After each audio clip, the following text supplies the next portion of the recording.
예전에 재밌는 이야기를 좀 봤습니다. 한 초등학교 선생님이 현충일을 맞아가지고 그 아이들에게 6.25를 기억하면서 6.25에 관한 표어를 좀 지어봐라.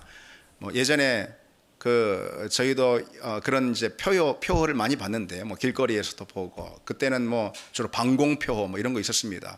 뭐 출산계획표 뭐 이런 것들도 있었고요. 근데 이제 하여튼 요즘에도 뭐 학교에서 초등학교에서 그런 표어를 지어오라 그런 숙제를 내주나 봅니다. 어떤 아이가 이제 고민하다가 이런 표어를 냈습니다. 목숨으로 지킨 나라, 뭐 애국으로 보답하자. 또 뭐 다른 아이는 뭐 잊지 말자 아픈 역사, 뭐 너나 없이 나라 사랑, 뭐 그런 식의 표어를 우리가 이제 보통 이제 생각할 수 있을 법한 표어들을 냈습니다. 그런데 그 선생님이 한 아이가 제출한 표어를 보고선 황당해 했다는 거예요. 그 아이는 이렇게 써냈습니다. 6.25는 무효다. 다시 한번 붙어보자. 뭐 이렇게 표현을 했다는 것입니다. 요즘 애들이 붙는 걸 좋아합니다. 게임을 워낙 이제 잘하다 보니까 게임에 맨 이렇게 싸우는 거 막 그냥 전쟁하는 거 그런 게임 많거든요. 그래서 맨날 그런 게임 하다 보니까 붙는 걸 좋아해가지고 다시 한번 붙어보자. 6.25 전쟁은 여러분 다 아시듯이 그 정전협정을 통해서 휴전이 되었습니다. 협정, 그러니까 국가 간의 약속, 조약을 통해서 이 휴전이 되었기 때문에 뭐 함부로 그냥 가볍게 뭐 그건 무효 뭐 이렇게 말할 수는 없는 거죠.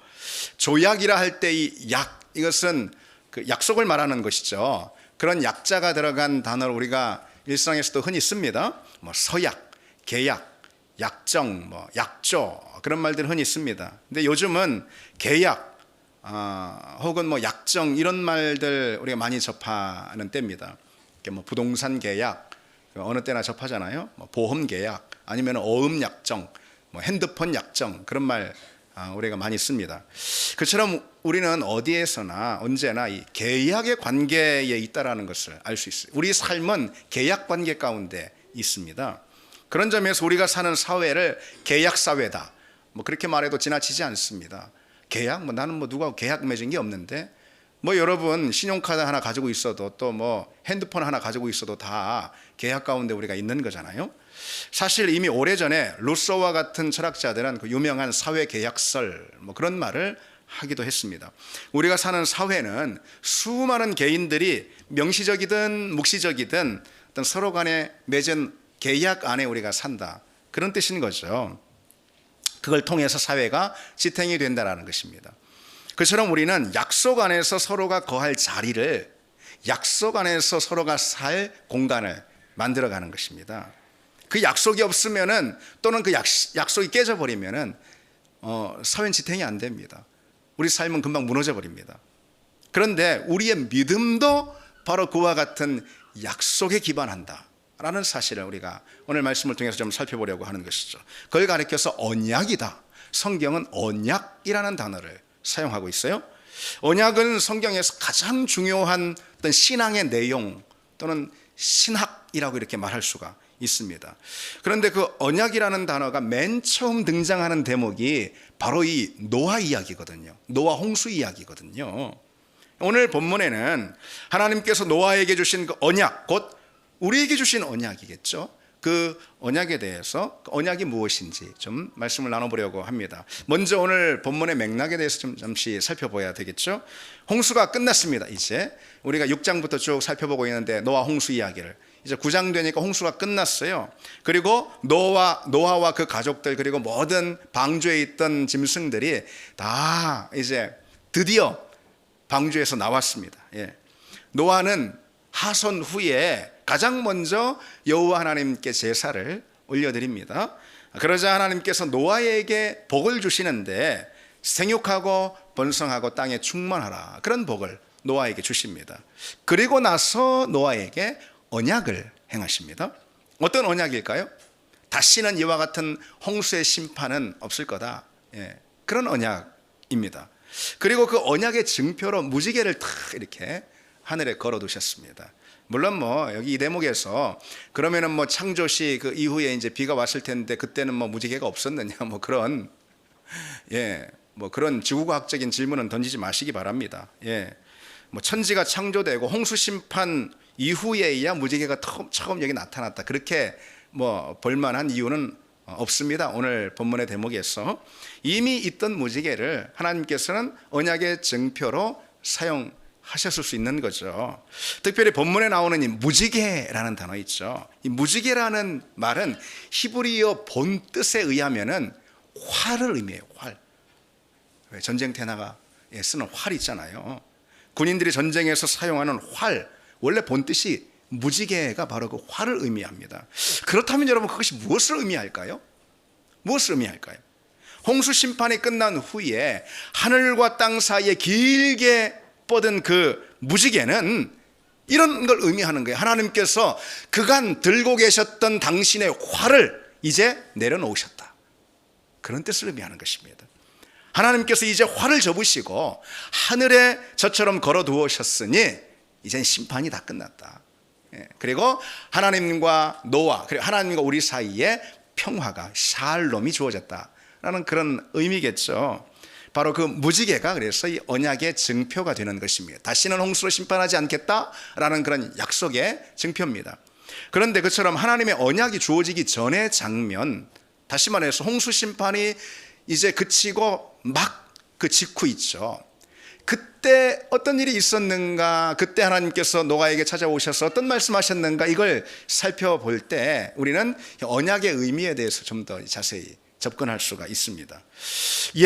홍수가 끝난 후에 하나님께서 가장 먼저 하신 말씀이 본문에 기록되어 있죠. 어디에 있습니까? 당연히 1절에 있겠죠. 하나님이 노아와 그 아들들에게 복을 주시며 그들에게 이르시되 같이요, 그들에게 이르시되 뭐라고요? 생육하고 번성하여 땅에 충만하라, 이 말씀하십니다. 노아를 축복하십니다. 여러분, 근데 이 장면을 한번 여러분 머릿속에 그려보시기 바랍니다. 성경의 장면들을 여러분 머릿속에 사진처럼 그려보는 것 참 성경을 이해하는 데 도움이 됩니다. 홍수 후 1년 만이에요. 물이 그냥 땅을 다 삼킨 지 무려 1년이 지났어요. 1년 만에 땅에 발을 디딘 노아 앞에 펼쳐진 광경이 어떤 광경이었을까요, 여러분? 어떤 광경이었을까요? 그냥 모든 게 다 죽었죠. 생명이라고는 하나도 없어 다 죽었습니다. 모든 생명이 전멸했어요. 땅이 완전히 황폐해졌겠죠. 노아가 내보낸 그 비둘기가 왜 올리브나무 잎사귀를 이렇게 물고선 돌아오잖아요. 맞습니다. 몇몇 나무들만 그저 싹을 틔웠을 뿐이지 실은 땅에 있는 모든 생물들이 다 죽은 거죠. 아무것도 없었어요. 무려 1년간 홍수에 잠겼던 세상, 어떤 상태일까요? 한마디로 다 무너진 상태 아니겠습니까? 왜 어제도 태풍이 왔는데 우리는 태풍의 피해를 종종 TV를 통해서 보기도 합니다. 물론 본인이 직접 겪으신 분 계십니까? 그냥 강력한 태풍이 막 불어가지고요. 태풍이 한번 지나간 그런 마을의 모습들 TV로 볼 때가 있잖아요. 어떻습니까? 그야말로 완전히 쑥대밭이 되지 않습니까? 그런데 1년간이나 홍수에 완전히 잠겼어요. 태풍에 비할 바가 아니에요. 한 번 왔다 가는 태풍에 비할 바가 아니죠. 완전히 폐허가 됐을 것입니다. 완전히. 노아의 앞에 펼쳐진 그 참담한 모습은 그의 소망과 살 용기를 꺾기에 충분했을 것입니다. 노아는 방주에서 하나님의 은혜로 가까스로 살아남긴 했지만 이제 방주에 내린 다음 보니 살 날이 막막합니다. 어떻게 살지? 그런데 바로 그때 하나님께서 가장 먼저 노아에게 들려주신 말씀이 무엇이냐? 축복의 선언이에요. 생육하고 번성하여 땅에 충만하라, 이 말씀입니다. 그리고 실제로 하나님은 홍수가 남긴 그 깊은 상처를 금세 다 치유하셨습니다. 모든 것을 거두신 그 심판을 이제는 충만한 은혜로 다 되돌려 놓으셨습니다. 여기서 여러분 무엇을 기억해야 할까요? 우리가 기억해야 할 내용이 무엇일까요? 하나님의 손길, 하나님의 능력은 무너진 터에서 시작할 수 있다는 것입니다. 하나님은 폐허 가운데서 질서를 세우시는 분입니다. 하나님은 아무것도 없는 자리에서 새로운 시작을 하시는 분입니다. 하나님은 아무것도 없는 자리에서 필요한 모든 것을 채우는, 충만히 채우고도 남게 하시는 분임을 믿습니다. 오늘 본문의 말씀을 들은 첫 번째 회중이 누구일까요? 우리는 아니죠? 첫 번째 회중이 누굴까요? 본문의 말씀 창세기는 모세가 기록했잖아요. 다 아시죠? 예. 모세가 이 말씀을 기록하고 첫 번째 이 말씀을 선포한, 그래서 그 말씀을 첫 번째 들은 회중은 분명 광야에 있었던 이스라엘 백성들일 것입니다. 예. 그들의 삶이 어땠습니까? 황량한 벌판, 광야 한복판에서 분명 모세가 이 말씀을 선포할 때 이스라엘 백성들 광야 황량한 한복판에서 그냥 여기저기서 불만의 목소리가 다 터져 나왔을 거예요. 그렇죠? 이런 메마른 곳에 우리가 어떻게 살라고. 그래도 이들 비록 노예로 살았지만 그 나일강, 문명의 발상지인 그 나일강 유역에서 얼마나 풍족한 곳에서 살았습니까? 그렇죠? 근데 광야로 왔단 말이죠. 이런 데서 어떻게 살아? 하루도 못 살겠어. 완전히 그냥 생명이 다 메마른 땅 아니야. 우리를 왜 여기 데려왔어? 뭐 여기저기서 불평이 있고, 이제 아무런 희망이 없어 하면서 그럽니다. 그 가운데 오늘 본문 말씀이 선포된 것이, 여러분 그 장면을 떠올려 보십시오. 방주에서 나온 노아 앞에 펼쳐진 세상, 완전히 상처투성이, 완전히 폐허가 된 그런 상태입니다. 살 길이 막막한 노아에게 선포되는 하나님의 말씀이 무엇이냐? 생육하고 번성하여 땅에 충만하라. 광야에 있는 이스라엘 백성들, 이 말씀 보자면은 이들에게 무슨 문제가 있겠습니까? 사실 그렇죠? 노아의 견주어 보자면은, 여러분 우리가 자꾸만 있는데 잊지 말아야 할 사실이 있습니다. 공급은 하나님께 달려 있다는 사실입니다. 여러분 아멘 하시기 바랍니다. 공급은 하나님께 달려 있습니다.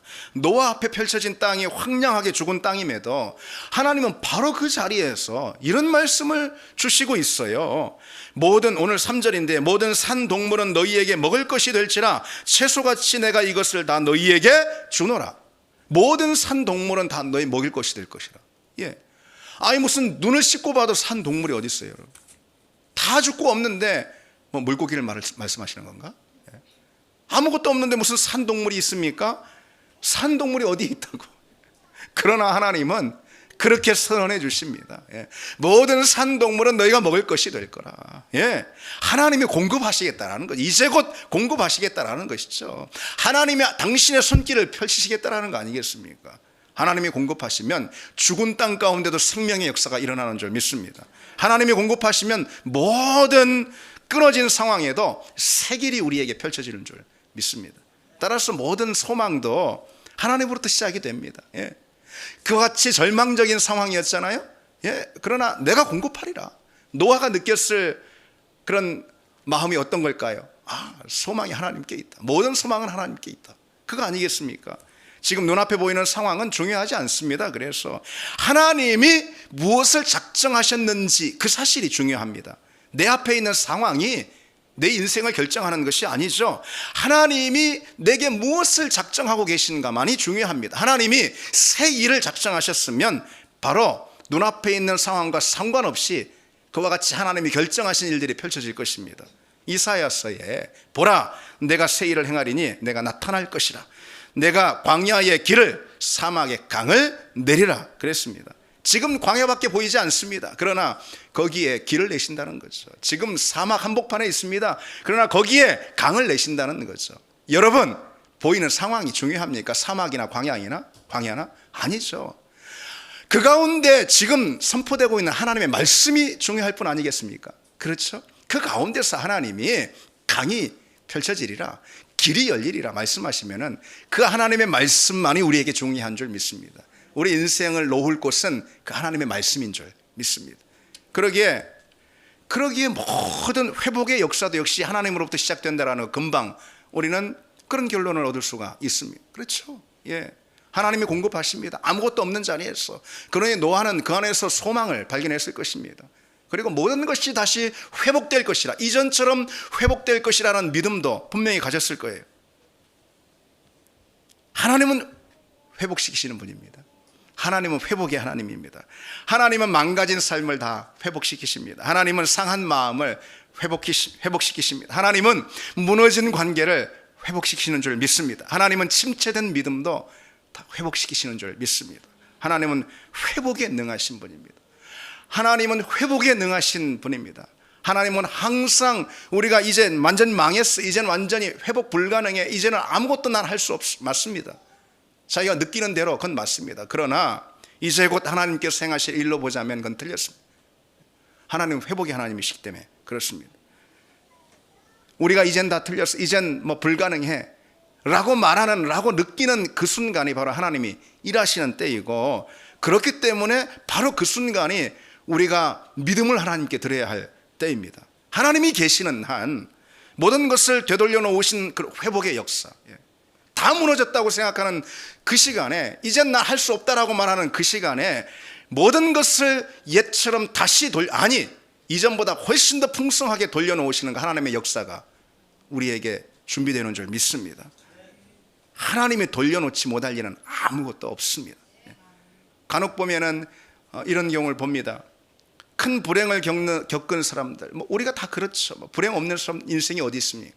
큰 불행을 겪는 그런 사람들은 자기 인생에 대해서 긍정적인 생각을 좀처럼 갖지 못하는 때가 있습니다. 완전히 우울해서 자기 연민에 완전히 빠져가지고, 자기도 모르게 매사에 부정적이고 회의적이고 또 아니면 방어적이 됩니다. 세상이 날 넘어뜨린다 이렇게 세상을 보거든요. 그러니까 방어적이 됩니다. 여러 시련과 불행을 겪으면서 그 불행에 익숙해졌기 때문에 그렇습니다.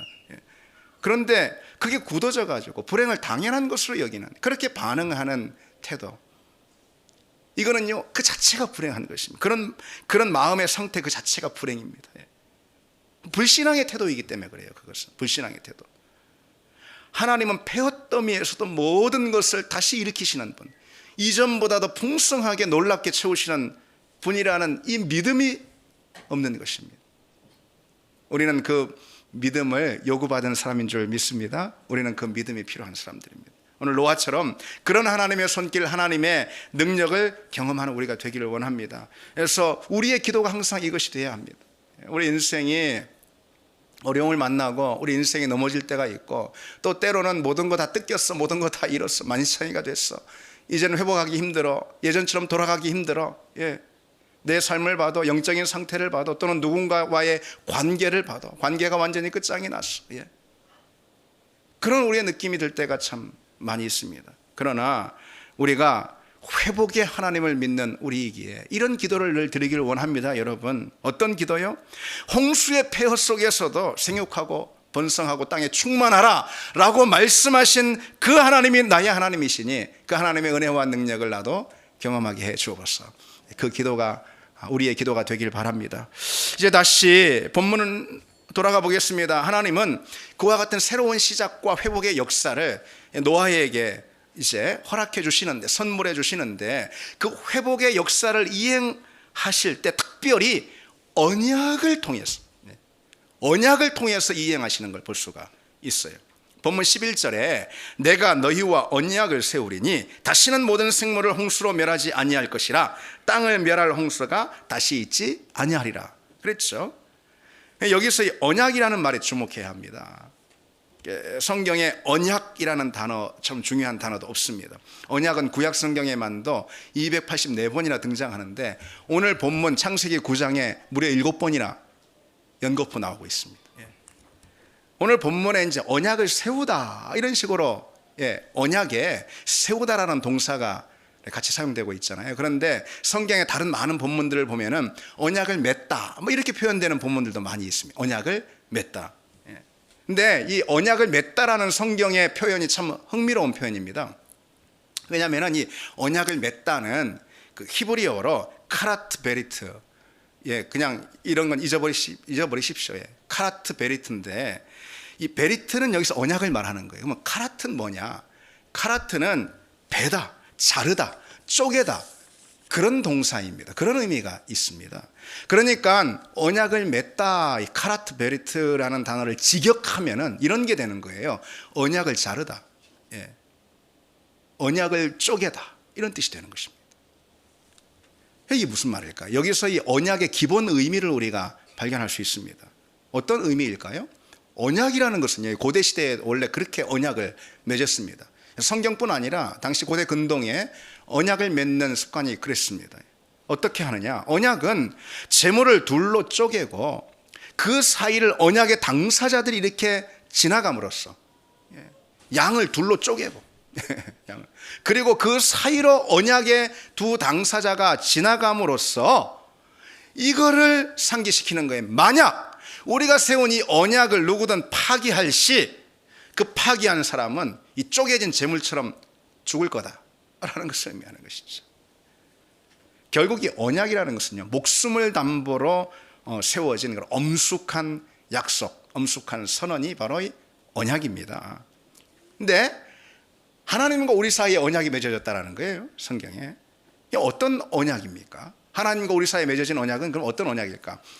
언약의 공식 문구처럼 성경에 자주 등장하는 말씀이 이런 거예요. 여러분 아실 겁니다. 나는 너희의 하나님이 되고 너희는 나의 백성이 되리라. 이게 언약의 공식 문구거든요. 나는 너희의 하나님이 되고 너희는 내 백성이 되리라. 그러니까 하나님은 우리의 하나님 되심을 신실하게 이행하신다는 거예요, 그 언약을. 그러니까 너희도 나의 백성답게 살아라. 나의 백성이다. 예, 그렇게 살아야 한다라는 것을 의미하는 거죠. 그게 바로 하나님과 우리 사이에 맺은 언약입니다.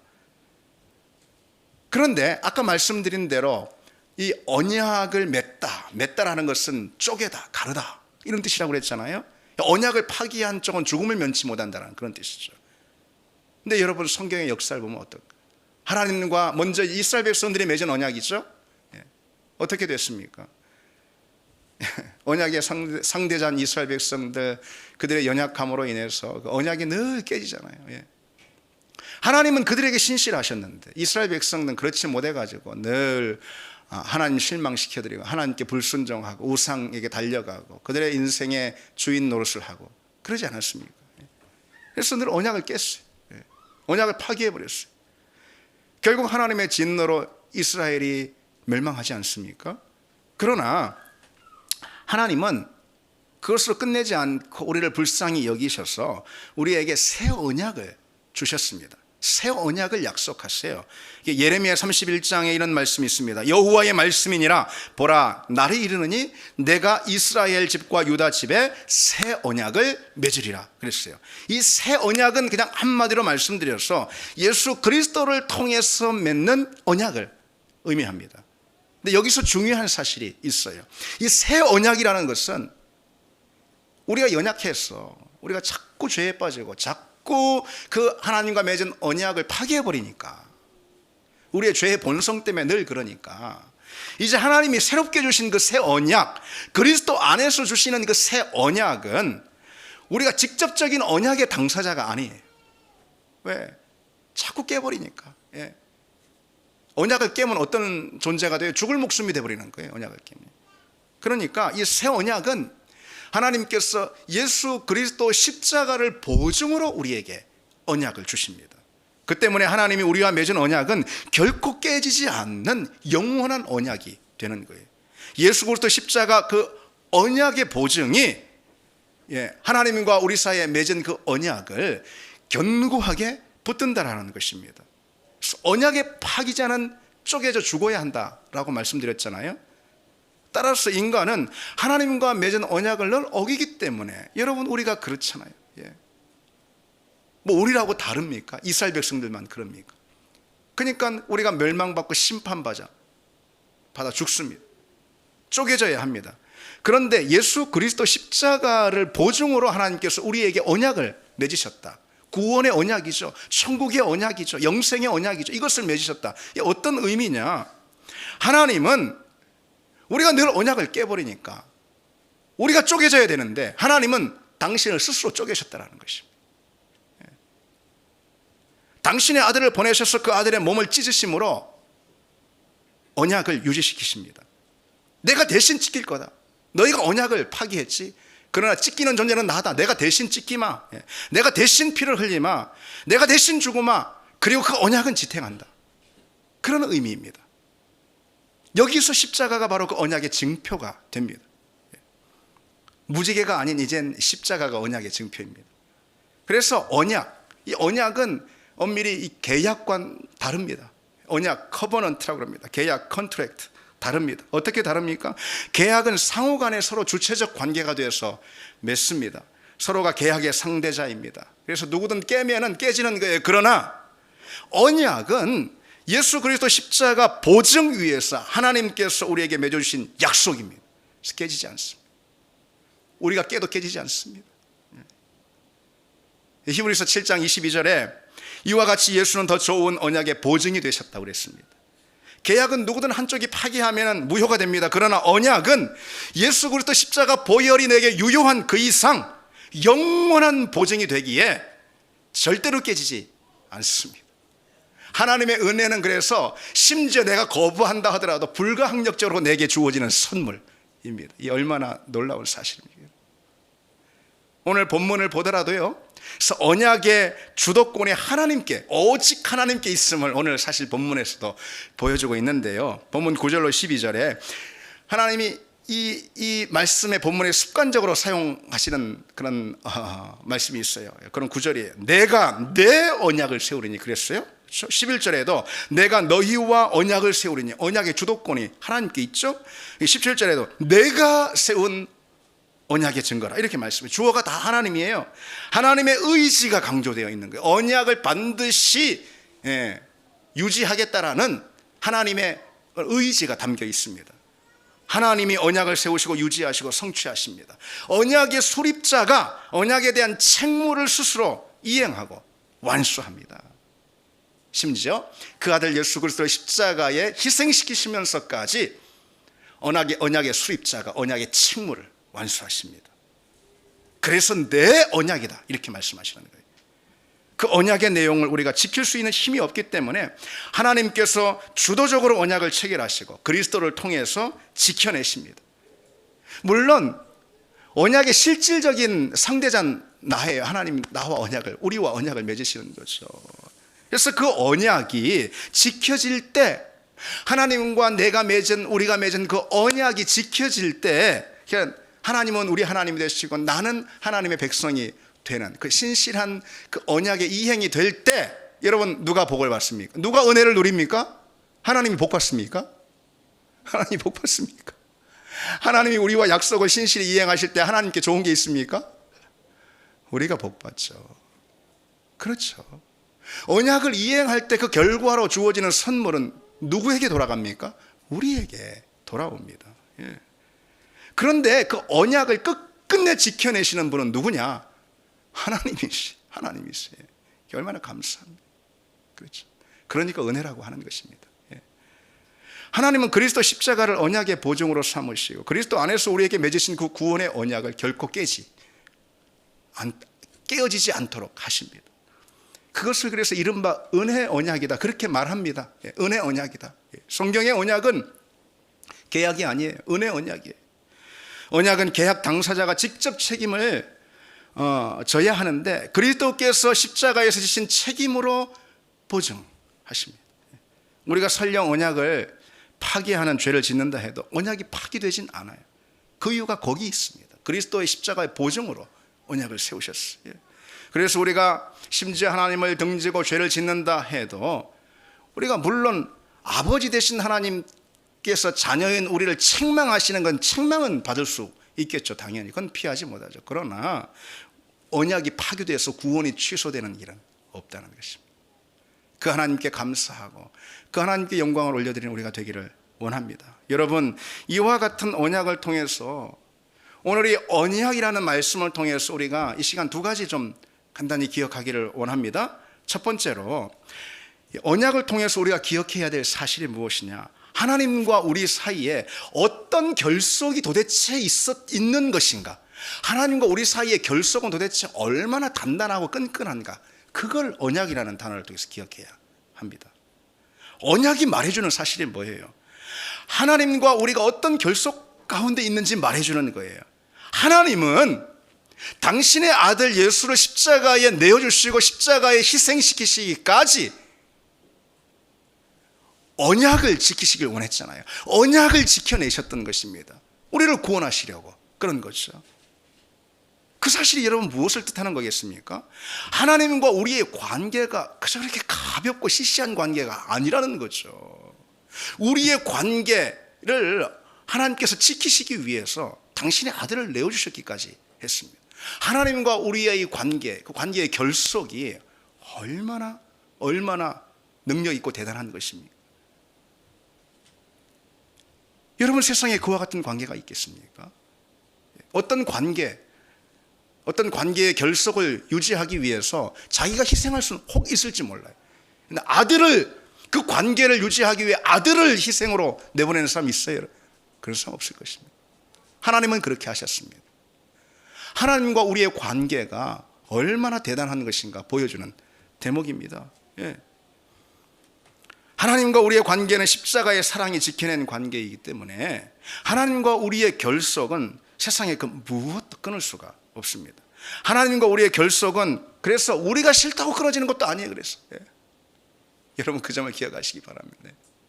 그래서 때로 신앙생활 하다가 난 하나님께 실망했어요. 하나님은 자기한테 얼마나 실망하셨는데, 어쨌든 하나님께 실망했어요. 하나님께 삐졌어요. 하면서 그러면서 그냥 신앙생활 탁 토라져 가지고선 교회도 안 나오고 그런 사람이 있습니다. 하나님이 응석으로 받아주실 수는 있을지 모르겠어요. 그러나 그건 불행한 거 아니겠어요? 언제까지 그렇게 하겠습니까? 하나님과 우리의 관계는 이렇게 시시한 관계가 아닙니다. 하나님과 우리의 관계가 내 의지에 맡겨져 있는 것이 아닙니다.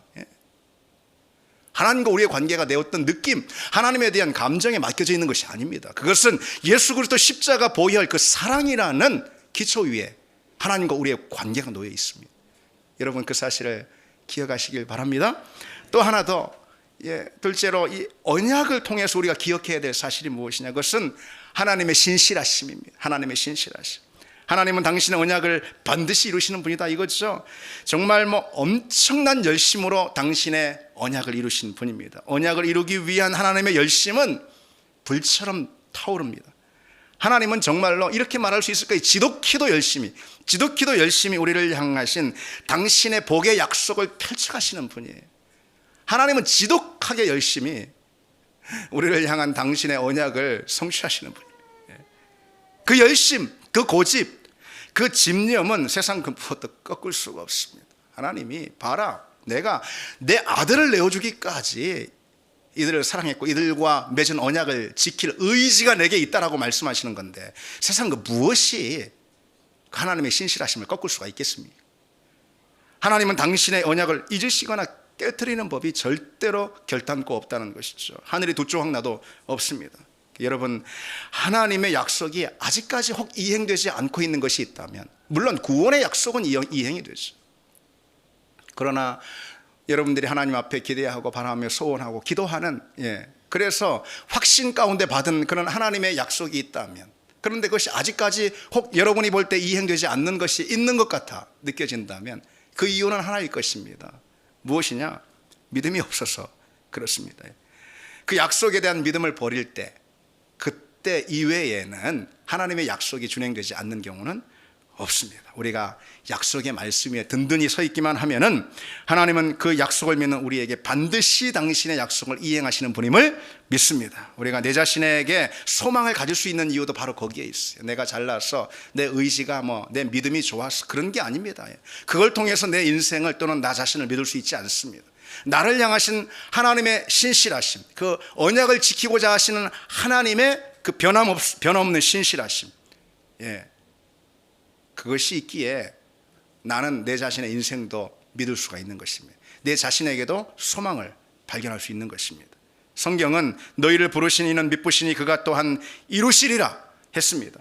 하나님이 미쁘셔서, 다시 말해 신실하셔서 우리에 대한 약속을 반드시 이루실 것이기 때문입니다. 여러분, 그 하나님의 약속을 믿고 그 약속에 견고히 서는 우리가 되기를 바랍니다. 교회도 마찬가지예요. 우리 교회가 혹 만약에 여러 어려움과 시련이 있다 하더라도, 그런 만날 수 있죠, 문제를. 그래서 그것이 하나님이 출발시킨 교회가 아닌가라는 의심이 드는 때가 있다 하더라도 결코 그렇지 않다는 것입니다. 하나님은 우리 교회를 부르시고 부르신 그 약속을 반드시 이행하시고 우리 교회를 통해 성취하시는 분임을 믿습니다. 우리 같이 찬양 드리겠습니다. 우리에게 향하신 하나님의 인자하심, 하나님의 진실하심이 영원합니다. 변치 않습니다. 우리 함께 고백하며 찬양하겠습니다.